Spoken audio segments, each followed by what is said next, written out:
Hola, ¿qué tal? Bienvenidos a este su nuevo podcast Personas, en un episodio más de este su podcast favorito. El día de hoy me encuentro con una persona increíble, un doctor magnífico y un docente indudablemente espectacular. Con ustedes, el doctor Carlos Andrés Pineda. Doctor, muy buenas tardes, bienvenido. Sí, Felipe, muchas gracias. Doctor, vamos a empezar con una pregunta que ya es costumbre aquí en el podcast, que ya viene siendo repetitiva y que nos ayuda a partir de esa pregunta a enfocar toda la charla de la entrevista. Y es preguntarle a la misma persona, desde su propia perspectiva, ¿quién es? Y quería transmitirle la pregunta, ¿quién es el doctor Carlos Andrés Pineda para las personas que no han tenido la oportunidad de conocerlo? Vale. Carlos Andrés Pineda es una persona que ya ha dedicado su vida a ser médico. Soy médico, soy especialista en medicina familiar, soy profesor. La mayor parte de mi tiempo la dedico a enseñar medicina, a también dirigir un programa de medicina, a atender pacientes y también a ser esposo y ser padre de familia. Vale, muy bien, doc. Le estaba diciendo hace un rato que antes de proponerle yo grabar el podcast, quería hacerlo por el muy buen docente que usted había sido, por cómo había marcado nuestras vidas, pero justo un día antes conocí que usted era el director del programa de medicina y cirugía de la Universidad del Valle y que a pesar de eso también había sido director del programa de donde yo soy, pues Ujú. ya terminé mi carrera, me falta solamente graduarme, que también había sido director de esa seccional. Ujú. Doc, ¿cómo ha sido ese proceso de llegar a dirigir, ser director de una de los programas insignia de la Universidad del Valle, que es una de las universidades más importantes de Colombia y de todo el suroccidente colombiano? ¿Cómo ha sido ese proceso de pasar de ser director de la Universidad de Santiago de Cali en la sección de Palmira y luego ser director del programa de medicina de Univalle? Bueno, lo que hay que decir es que cuando yo estudiaba mi carrera de medicina y cirugía aquí en la Universidad del Valle, por allá en los años 90, empecé a descubrir que me gustaba mucho la docencia. Me gustaba mucho y además medicina es una carrera que permite mucho desde la misma formación el ejercer la docencia. De hecho, en el juramento hipocrático, digamos que hay un llamado a esa labor docente muy, muy importante.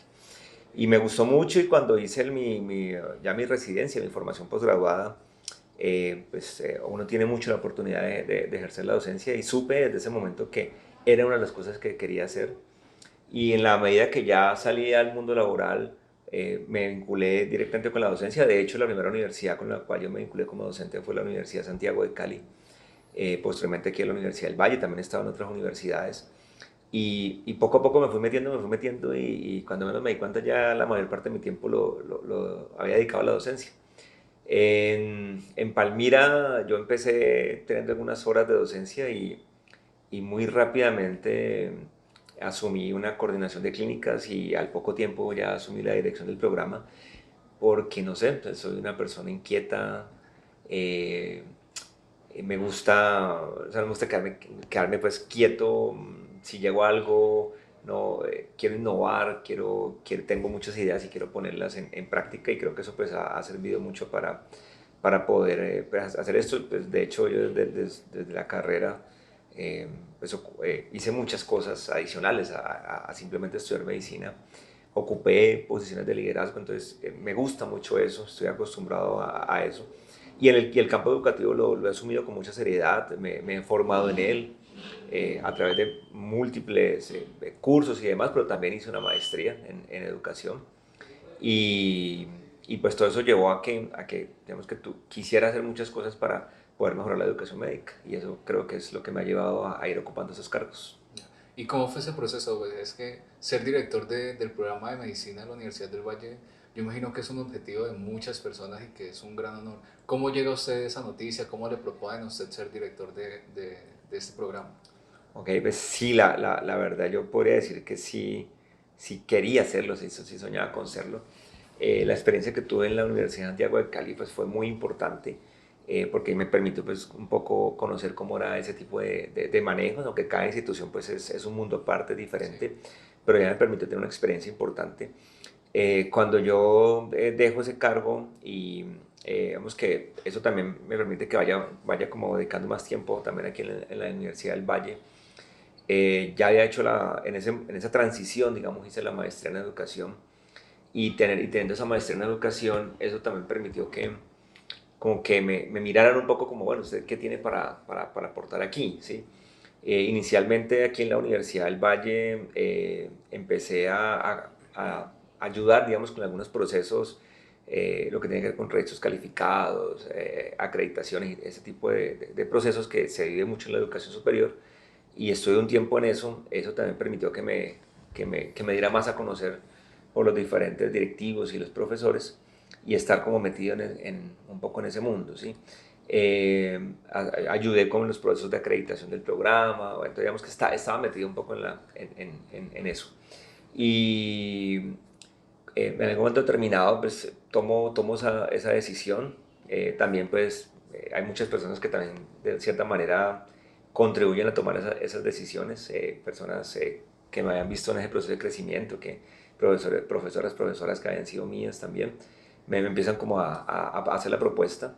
Y finalmente, pues, simplemente pues, tomo la decisión cuando la directora en ese momento anuncia pues, que ya acaba su periodo y se retira y entonces propongo mi nombre. Y pues lo que uno hace aquí normalmente pues es que presenta una propuesta de trabajo. Se presenta en el consejo de la escuela donde están los jefes de todos los departamentos y pues finalmente se hace pues, una elección, digamos, por así decirlo. Ya, muy bien.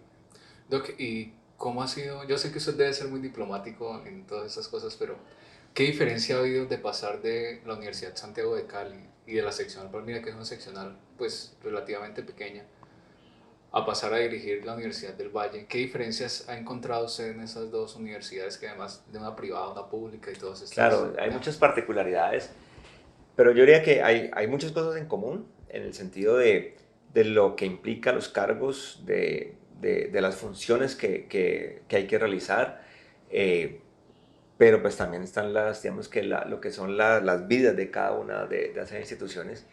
La Universidad de Santiago de Cali es una universidad además muy particular en el sentido eh, es pública, es privada, pues es privada, pero tiene un alma de pública hasta cierto punto, tiene un cogobierno y tiene otro tipo digamos, de dinámica, ¿sí?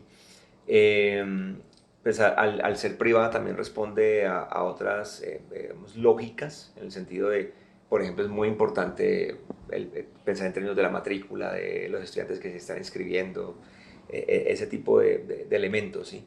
Entonces, pero fue una experiencia para mí muy enriquecedora.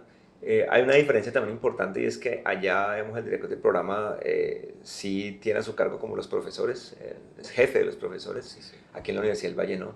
El director del programa tiene una función mucho más académica y los profesores en la jerarquía administrativa tienen, pues, digamos que están en otras lógicas. Entonces ahí hay unas diferencias importantes. Pero también obviamente es saber que uno está respondiendo pues, a una tradición diferente. Los programas de medicina en la Santiago son nuevos relativamente. Aquí en el Valle pues ya son programas tradicionales. Hay otras exigencias porque pues, ya hay una calidad, digamos, previa, unos sitiales que ha logrado el programa y pues uno tiene que responder a eso y Sí. tiene que mantener y mejorar eso. Entonces también digamos que el nivel de exigencia es diferente y obviamente las dinámicas de una universidad pública pues son también muy particulares. Ya, muy bien. Y otra pregunta que es un poco compleja, yo sé que usted ha sido docente en muchas universidades, incluso ahorita que estaba investigando antes de venir al podcast y cuando estaba investigando sobre usted, vi que usted es docente de incluso de básicas del programa de medicina del Univalle, historia de medicina y todo eso. ¿Qué diferencias encuentra usted en cuanto a los estudiantes, en cuanto a los estudiantes de una universidad y de la otra, o de todas las universidades en las que usted haya tenido la oportunidad? Porque incluso allá en Palmira también vemos con los de Pereira, con los de la San Martín. Ujú. ¿Qué diferencias ve usted entre estudiantes? Wow, esa pregunta es compleja, porque además yo tengo una forma de ver esto, y es que eh, el proceso educativo depende en su mayor parte del individuo, ¿sí? Entonces yo he conocido excelentes personas en todas las universidades. Y en todas las universidades he conocido estudiantes con dificultades, con problemas de vocación, con problemas de vacíos en su formación. Entonces, digamos que pienso que ahí pesa mucho el individuo, pero pues obviamente también el papel de la institución es importante, ¿sí?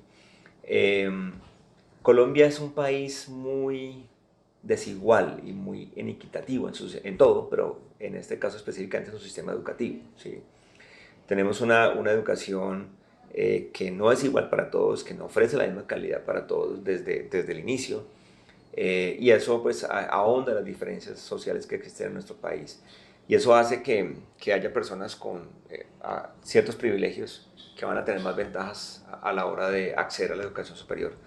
El sistema de selección de las universidades es un sistema meritocrático, lo cual es bueno en principio, pero también tiene sus problemas, en el sentido de pues, que las universidades en principio tratan de elegir a los mejores estudiantes para las carreras y medicina tal vez es el top de ese tipo de selección. Es claro que los mejores puntajes de las pruebas estatales del ICFES para las universidades pues entran a medicina, eso es objetivo, eso es claro.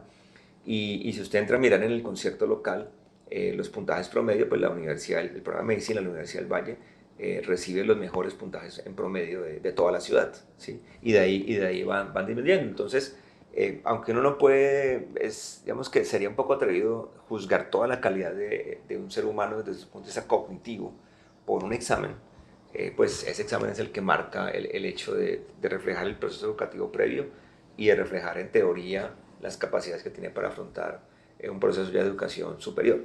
Y eso marca que pues, el estudiante que entra a la Universidad del Valle es un estudiante que ya tiene ha recibido un proceso educativo diferente y que tiene unas cualidades diferentes para poder acceder a esa educación superior.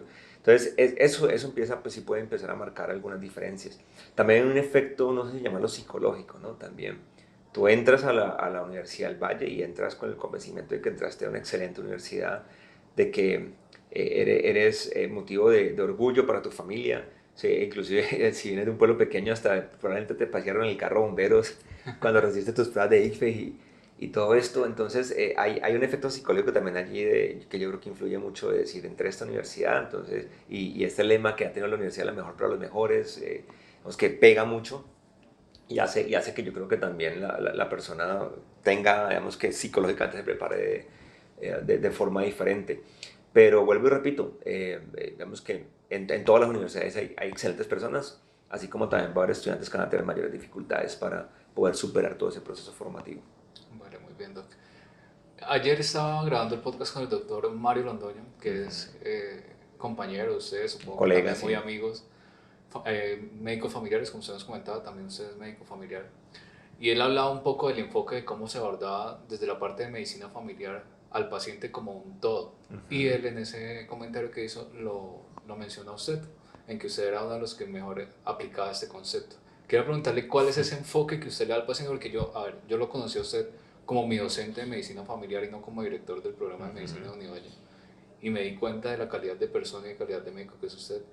Y en que usted hace ese abordaje no al paciente como la enfermedad o la patología que viene en este momento, sino como un todo. Incluso usted es uno de los pocos médicos que aplica ese paradigma de que tenemos que ver el paciente como un todo e incluso llega usted a preguntar sobre su estado anímico, que cómo está en la casa, su parte económica.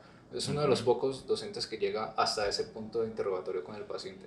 ¿Cómo es ese enfoque que usted le da a cada valoración que tiene con cada paciente, Doc? Pues digamos que yo diría que aquí hay dos elementos que han llevado a eso, ¿no? Uno, pues, pues indudablemente es digamos que un camino individual que me llevó a ver la medicina así, pero también otro es ya mi formación como especialista en medicina familiar. Eh, no sé, o sea, el cómo es uno como ser humano y cómo es como profesional, pues es un reflejo de todo un camino de vida. Y eso sería casi que un proceso así de diván psicoanalítico para saber uno por qué es como es, ¿no? Eh, pues yo entré a estudiar medicina pues un poco con ese sueño, esa visión, ¿no? De, de servicio, de vocación, de entregar lo mejor por los demás. Y creo que pues tomé los mejores ejemplos que pude en mi formación, de los mejores profesores que pude tener. Considero que me ayudaron a ser el tipo de profesional y médico que soy.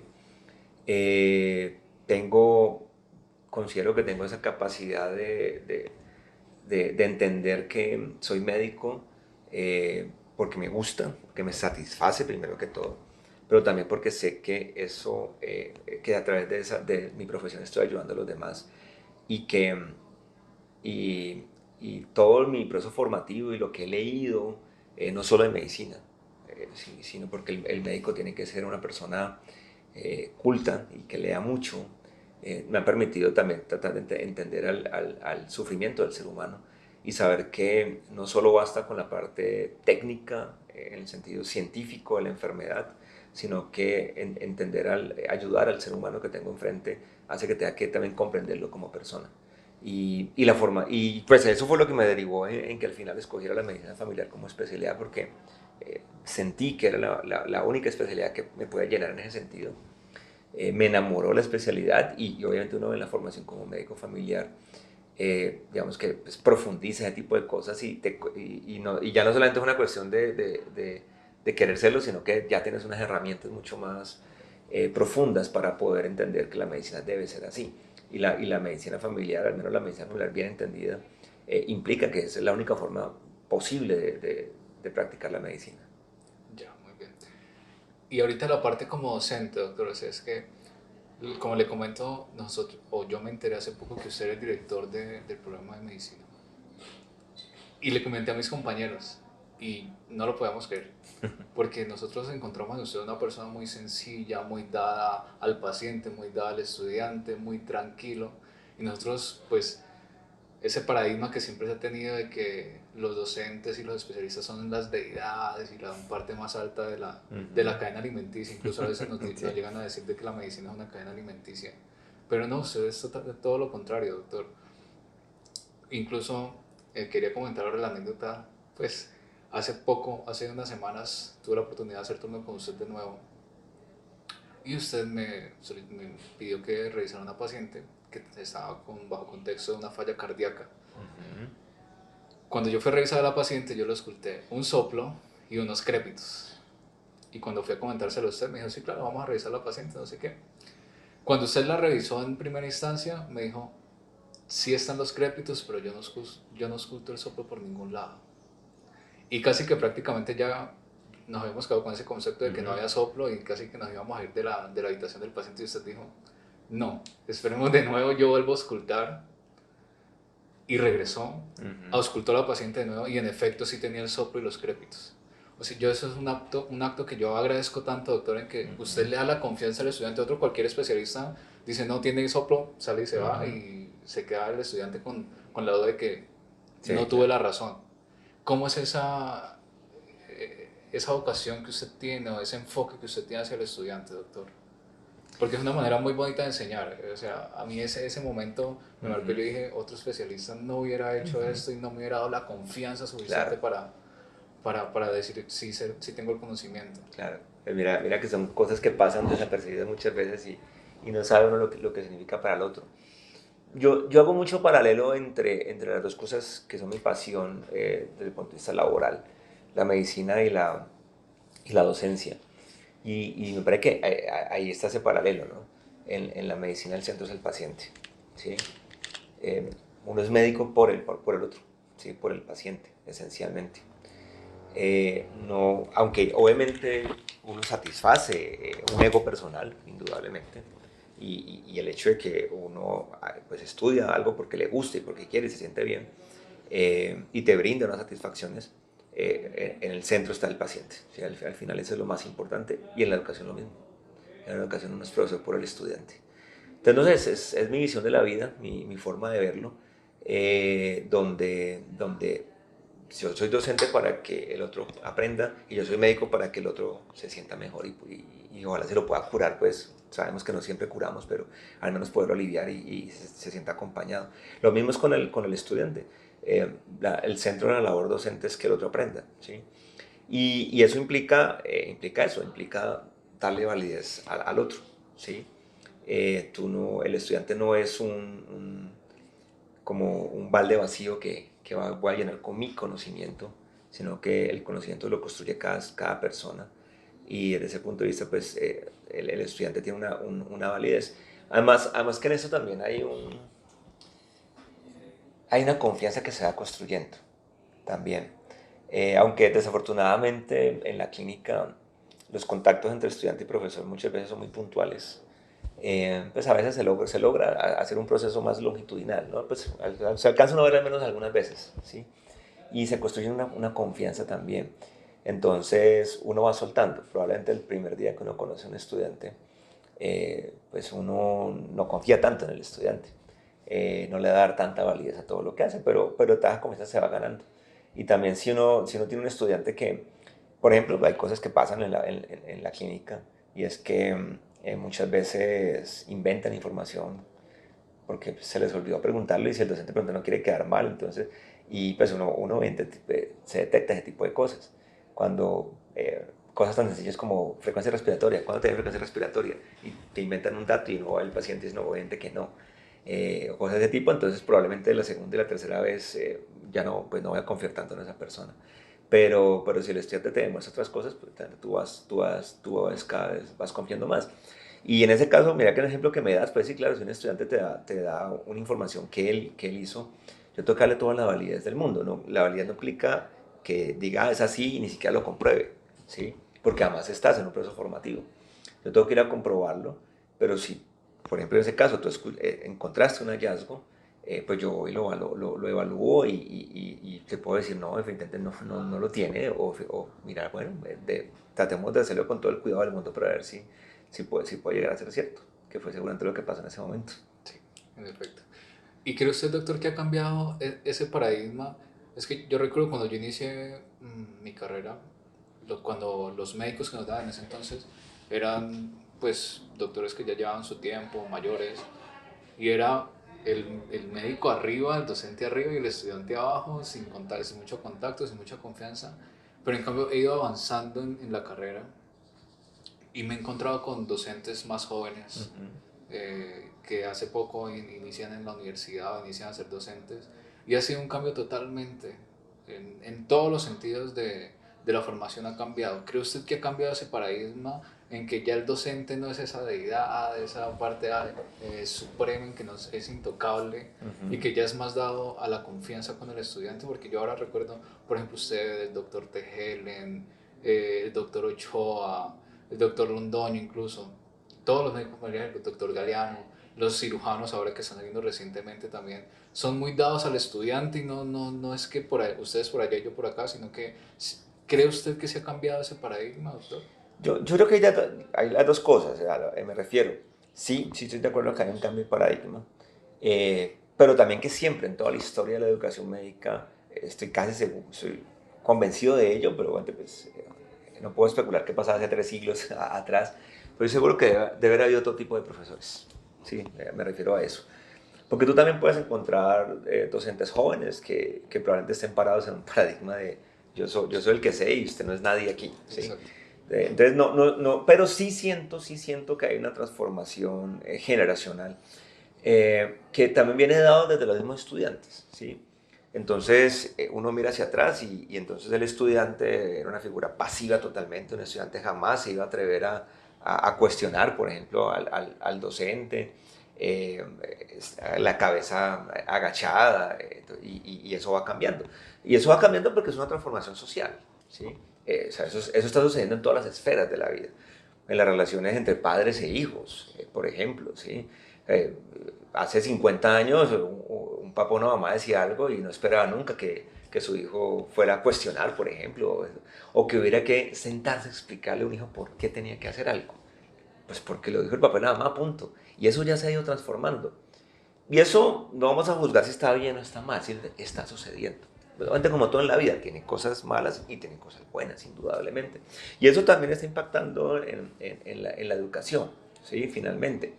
Entonces, pero ves que yo pienso que sí hay que darle como el debido camino a eso, por así decirlo, porque sí siento que tampoco es adecuado que lleguemos que el ideal sea unas relaciones totalmente iguales, donde no haya ningún tipo de cierta jerarquía, pero la jerarquía bien entendida. O sea, el profesor sí está en un rol orientador, está en un rol de ser una persona de mayor experiencia, que debe guiar al otro. pero ya no desde esa figura paternalista.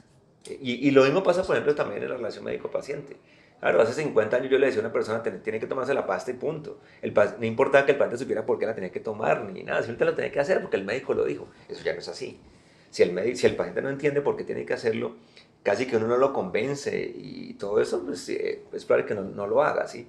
Entonces son transformaciones sociales que hay que entenderlas y yo creo que eso pues sí está marcando un cambio de paradigma en la educación que tiene muchas cosas buenas y tiene algunas malas y pues hay que saber manejarlo.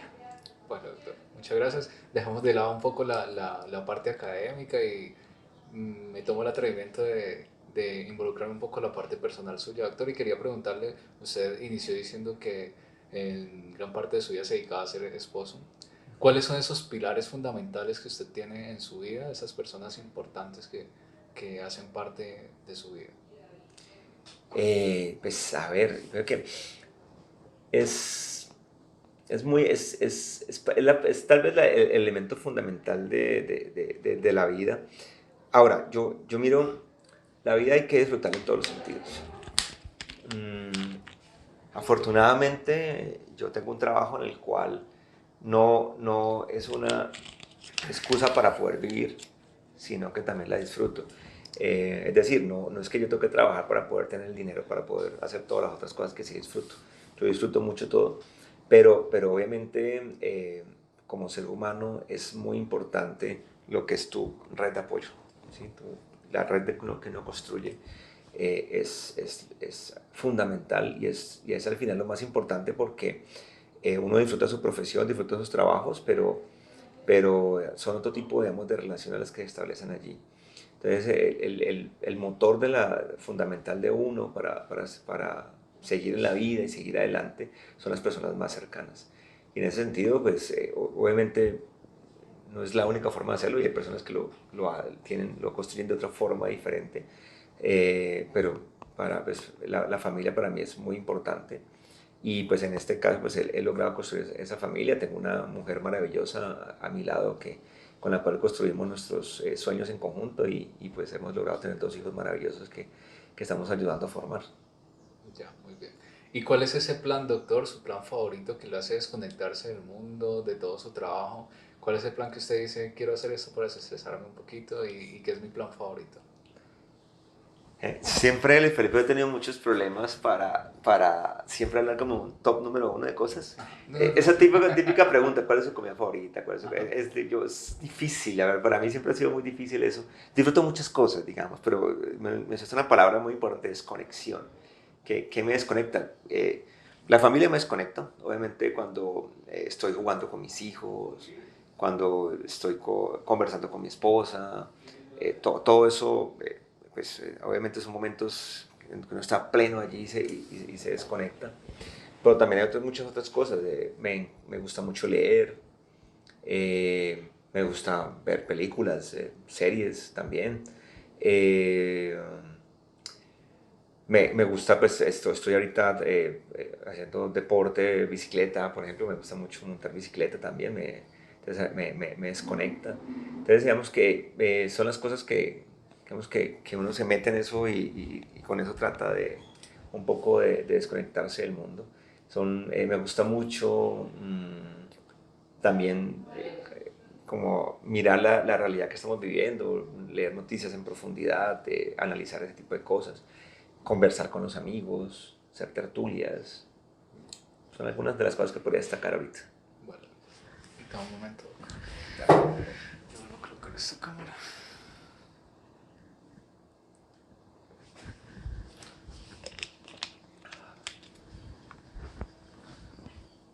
Listo.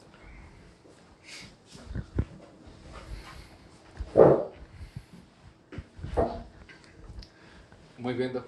Entonces usted es un gran lector, me lo dijo durante toda la entrevista. ¿Qué clase de lecturas, aparte de la medicina, de la ciencia, que supongo que es lo que más lee, pero cuál es su favorita? ¿Cuál es esa también que lo desconecta, que usted prefiere, que por ocio me voy a leer este libro? ¿De qué género más o menos es como su lectura favorita? Mira que a pesar de eso siempre me considero un lector en deuda.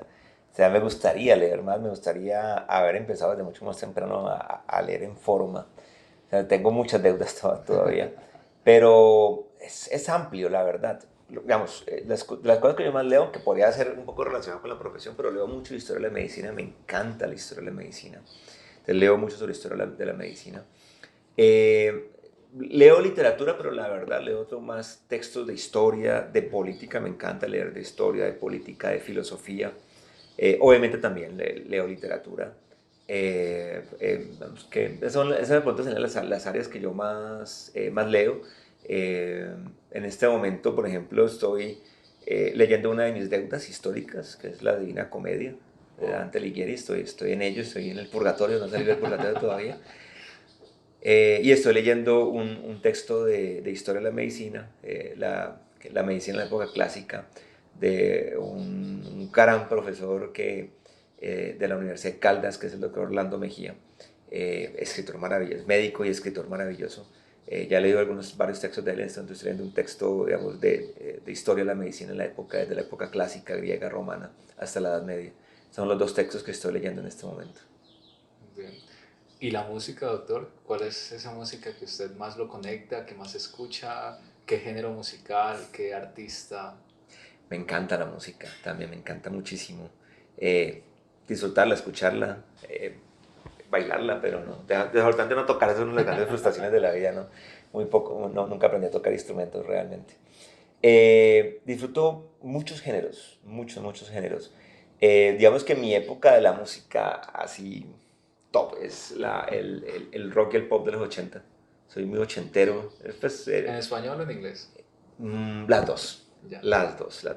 Pues a mí me tocó todo ese despertar del rock en español cuando Ajá. entré en mi adolescencia, Sí. entonces pero también me encanta el rock, el pop en inglés.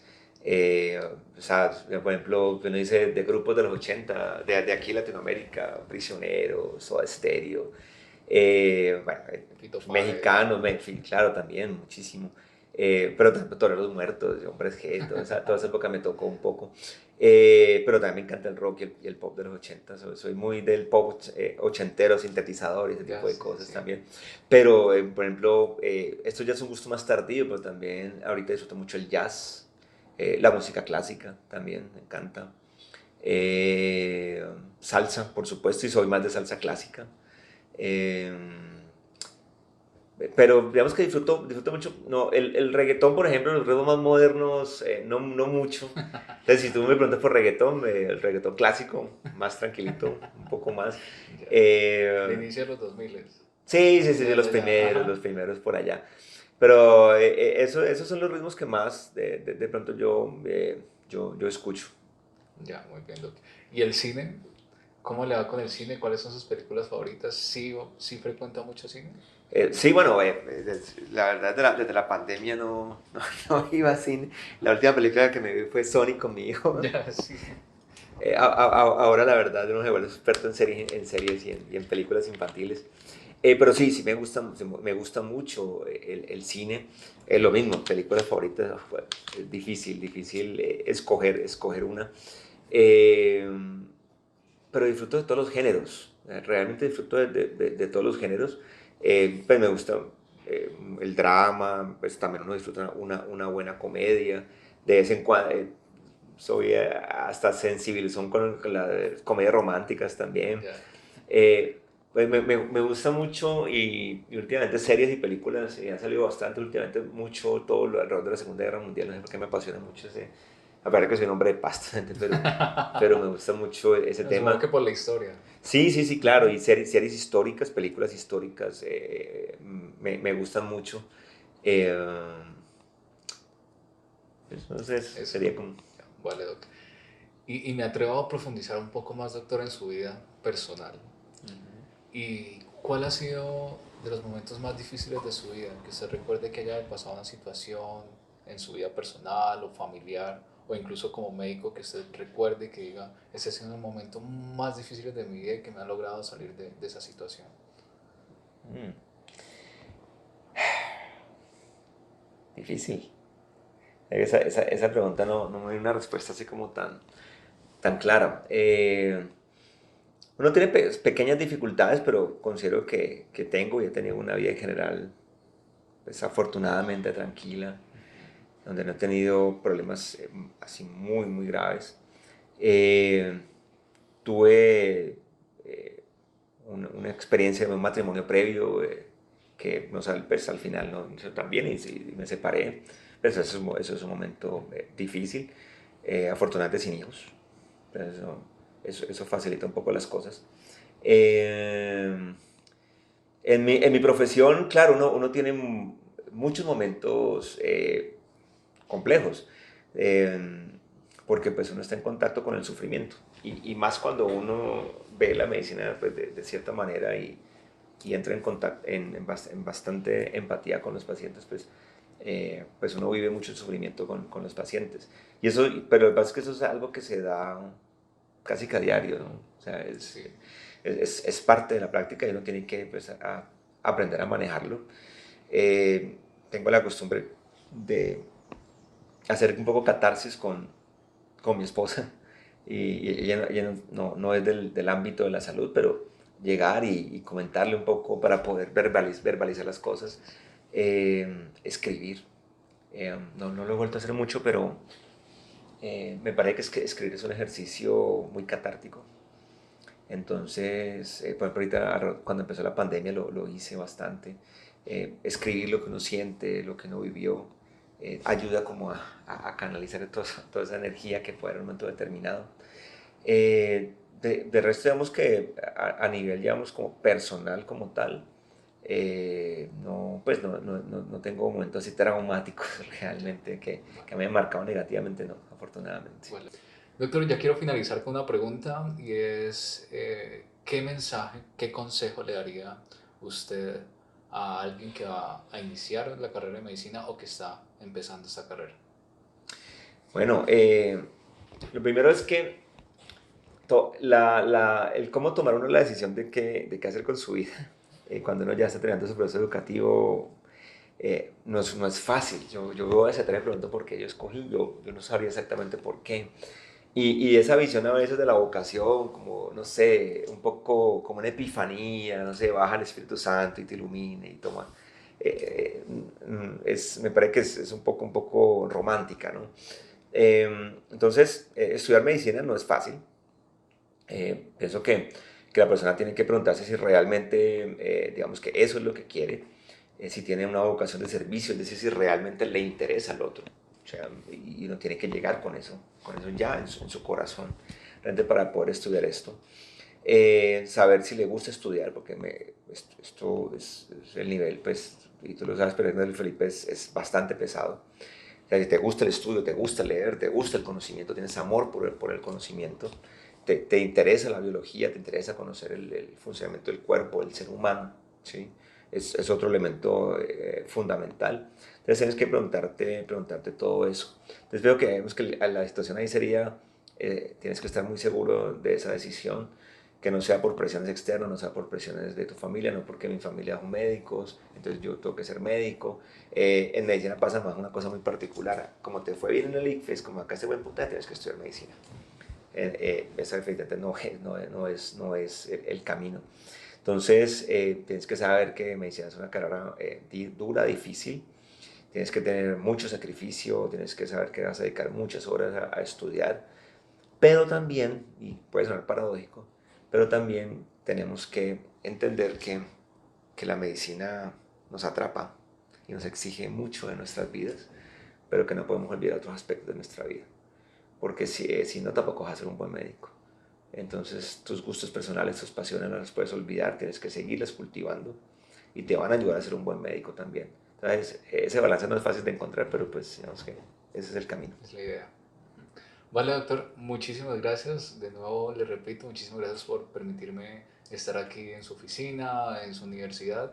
Y muchas gracias por compartirnos todos sus comentarios, sus experiencias y sus gustos y sus favoritos aquí Dale, en nuestro Felipe. podcast. No, Muchísimas muchas gracias, gracias a ti, fue doctor. muy agradable este momento. Doctor, hasta luego. Muchas gracias.